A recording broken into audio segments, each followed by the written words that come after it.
Friends, a very good morning to all of you and I welcome you on our study channel उत्कृष्ट academy Ayodhya.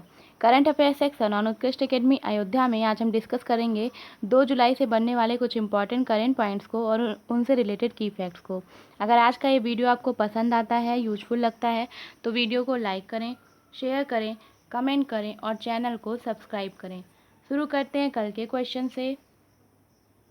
कल मैंने आपसे ये question किया था कि भारत में नेशनल डॉक्टर्स डे कब मनाया जाता है। भारत में राष्ट्रीय चिकित्सक दिवस कब मनाया जाता है, इसका आंसर देख लेते हैं। 1 जुलाई को भारत के महान चिकित्सक और पश्चिम बंगाल के पूर्व मुख्यमंत्री डॉक्टर विधान चंद्र रॉय का जन्म दिवस होता है। तो 1 जुलाई को डॉक्टर विधान चंद्र रॉय, जो कि भारत के चिकित्सक रहे हैं और पश्चिम बंगाल के पूर्व मुख्यमंत्री रह चुके हैं, उनका जन्म दिवस है। और इसी मौके पर प्रत्येक वर्ष उनके सम्मान में 1 जुलाई को राष्ट्रीय चिकित्सक दिवस मनाया जाता है।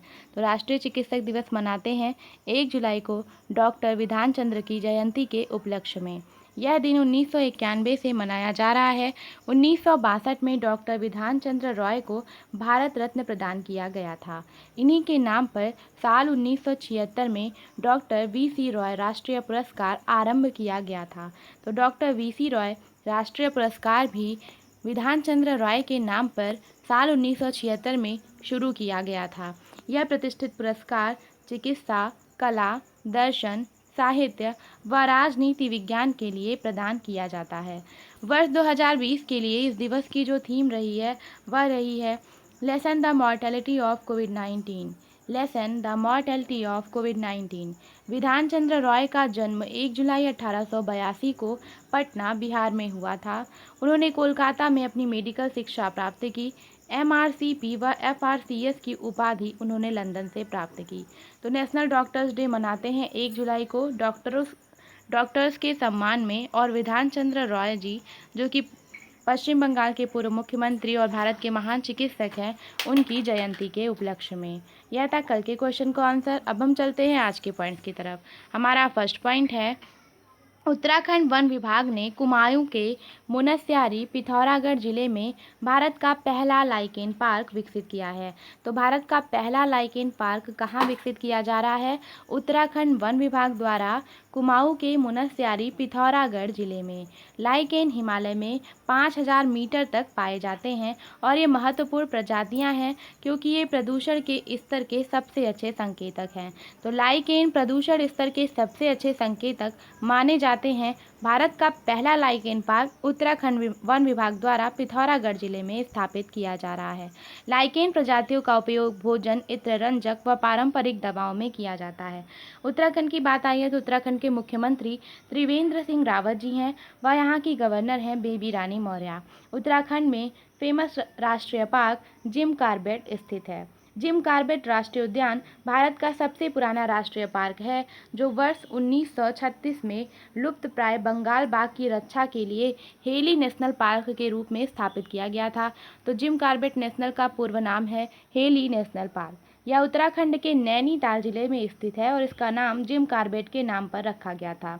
बाघ परियोजना पहल के तहत आने वाला ये पहला पार्क था। हमारा नेक्स्ट पॉइंट है, भारत के नितिन मेनन को आगामी 2020 से 21 सत्र के लिए ICC अंतर्राष्ट्रीय क्रिकेट परिषद के अंपायरों के एलीट पैनल में शामिल किया गया है। तो हाल ही में किस भारतीय को अंतर्राष्ट्रीय क्रिकेट परिषद के अंपायरों के एलीट पैनल में शामिल किया गया है? नितिन मेनन को आगामी सत्र 2020 से 21 के लिए। मेनन ने इंग्लैंड के निगेल लोंग का स्थान लिया। पूर्व कप्तान श्रीनिवास वेंकटराघवन और सुंदरम रवि के बाद पैनल में शामिल होने वाले ये तीसरे भारतीय हैं। तो इनसे पहले श्रीनिवास वेंकटराघवन और सुंदरम रवि इस पैनल में शामिल हुए और इस पैनल में शामिल होने वाले अब ये नितिन मेनन तीसरे भारतीय बन गए हैं। हमारा नेक्स्ट पॉइंट भी अंतर्राष्ट्रीय क्रिकेट परिषद से ही है। ICC के पहले स्वतंत्र चेयरमैन के रूप में जाने जाने वाले शशांक मनोहर ने अपने कार्यकाल की समाप्ति पर 2 वर्ष के पश्चात अपने पद से इस्तीफा दे दिया है। उप चेयरमैन इमरान ख्वाजा उत्तराधिकारी के चयन तक चेयरमैन की जिम्मेदारी निभाएंगे। हालांकि आईसीसी नियमों के अनुसार 2 साल के लिए वे अपने पद पर रह सकते थे, क्योंकि अधिकतम 3 कार्यकाल की स्वीकृति होती है। इसमें से 2 कार्यकाल शशांक मनोहर जी का पूर्ण हो चुका है और तीसरे कार्यकाल के लिए वे अगले 2 वर्षों के लिए इस पद पर रह सकते थे, लेकिन उन्होंने इस्तीफा दे दिया है। आईसीसी चेयरमैन बनने से पहले वह बीसीसीआई के अध्यक्ष के रूप में 2 बार चुने गए थे। तो हाल ही में आईसीसी के चेयरमैन पद से किसने इस्तीफा दिया है? शशांक मनोहर जी ने। चलते हैं हम अपने नेक्स्ट पॉइंट की तरफ। हमारा नेक्स्ट पॉइंट है, केंद्रीय मंत्रिमंडल नियुक्ति समिति ने वरिष्ठ अधिवक्ता तुषार मेहता को सॉलिसिटर जनरल के रूप में 3 वर्षों की अवधि के लिए पुनः नियुक्ति करने की मंजूरी दी है। तो हाल ही में वरिष्ठ अधिवक्ता तुषार मेहता को सॉलिसिटर जनरल के रूप में 3 वर्षों की अवधि के लिए पुनः नियुक्ति की मंजूरी प्राप्त हो गई है। के वेणुगोपाल, जो कि भारत के अटॉर्नी जनरल हैं, उन्हें 1 वर्ष की अवधि के लिए पुनः अटॉर्नी जनरल के पद पर नियुक्त किया गया है। तो सॉलिसिटर जनरल के पद पर तुषार मेहता को पुनः 3 वर्षों के लिए और अटॉर्नी जनरल के पद पर के वेणुगोपाल को पुनः 1 वर्ष की अवधि के लिए नियुक्त किया गया है। हमारा नेक्स्ट पॉइंट है, चार्टर्ड अकाउंटेंट्स डे या CA डे हर वर्ष 1 जुलाई को मनाया जाता है। तो 1 जुलाई को नेशनल डॉक्टर्स डे भी मनाते हैं और 1 जुलाई को मनाते हैं चार्टर्ड अकाउंटेंट्स डे। यह दिन 1949 में भारत की संसद द्वारा भारतीय संधि लेखाकार संस्थान ICAI की खोज का स्मरण कराता है। ICAI भारत का राष्ट्रीय पेशेवर लेखा निकाय व विश्व का दूसरा सबसे बड़ा लेखा संगठन है। तो ICAI की खोज के स्मरण में प्रतिवर्ष 1 जुलाई को चार्टर्ड अकाउंटेंट्स डे मनाते हैं। हमारा नेक्स्ट पॉइंट है, भारत के माईगॉव कोरोना हेल्प डेस्क ने ग्लोबल लीडरशिप समिट और फेस्टिवल ऑफ आर्टिफिशियल इंटेलिजेंस और इमर्जिंग टेक्नोलॉजी कॉगएक्स 2020 में 2 पुरस्कार प्राप्त किए हैं। तो कॉगएक्स 2020 में हाल ही में 2 पुरस्कार किसने प्राप्त किए हैं? माईगॉव कोरोना हेल्प डेस्क, जो कि भारत से है। इसने ग्लोबल लीडरशिप समिट और फेस्टिवल ऑफ आर्टिफिशियल इंटेलिजेंस और इमर्जिंग टेक्नोलॉजी नामक 2 पुरस्कार प्राप्त किए हैं कॉगएक्स 2020 में।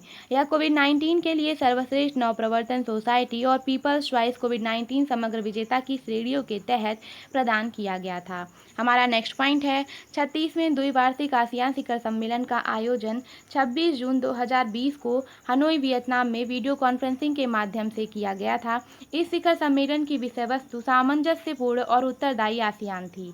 तो इस सम्मेलन की जो विषय वस्तु रही वह रही सामंजस्यपूर्ण और उत्तरदायी आसियान। आसियान शिखर सम्मेलन यह कौन सा था? यह 36वां द्विवार्षिक शिखर सम्मेलन था, जिसका आयोजन हनोई, वियतनाम में किया गया। आसियान की फुल फॉर्म होती है association of south east Asian Nations. Association of south east Asian Nations. ASEAN दक्षिण पूर्व एशियाई देशों का एक क्षेत्रीय संगठन है, जो एशिया प्रशांत के उपनिवेशी राष्ट्रों के बढ़ते तनाव के बीच राजनीतिक व सामाजिक स्थिरता को बढ़ावा देने के लिए स्थापित किया गया है।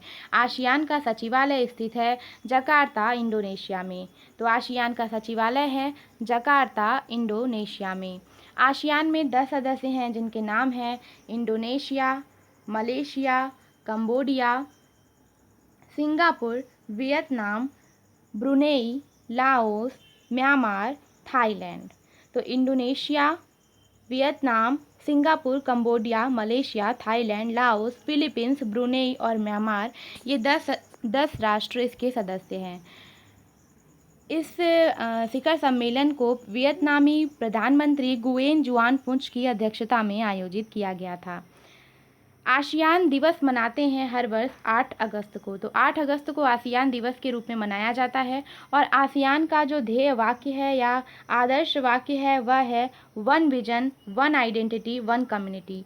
One vision, one identity, one community. चलते हैं अपने नेक्स्ट पॉइंट की तरफ। हमारा नेक्स्ट पॉइंट है, आइसलैंड के पदधारी राष्ट्रपति गुडनी टी जोहानसन ने राष्ट्रपति चुनाव में अपना दूसरा 4 वर्ष का कार्यकाल जीता।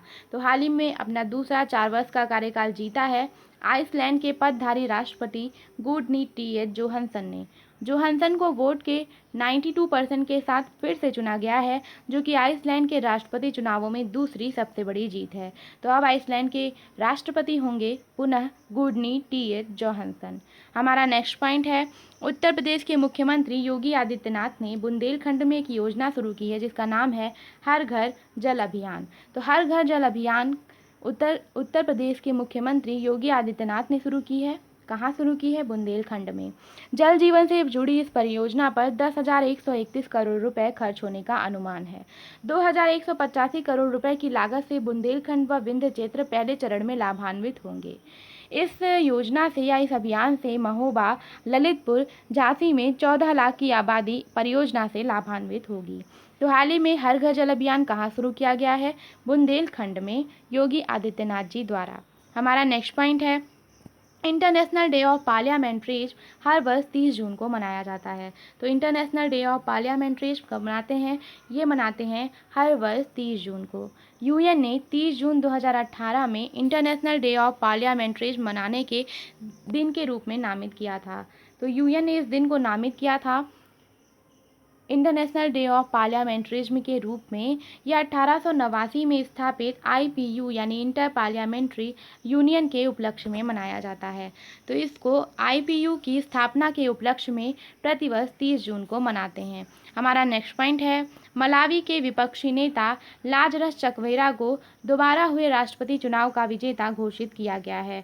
उन्होंने 58.59% वोट के साथ मुथारिका को हराकर बहुमत हासिल किया है। तो हाल ही में मलावी के विपक्ष नेता लाजरस चकवेरा को राष्ट्रपति चुनाव का विजेता घोषित किया गया है। यह राष्ट्रपति चुनाव दोबारा आयोजित किए गए थे, जिसमें लाजरस चकवेरा जी को 58.59% वोट प्राप्त हुए और इन्होंने मुथारिका को हराकर बहुमत हासिल किया।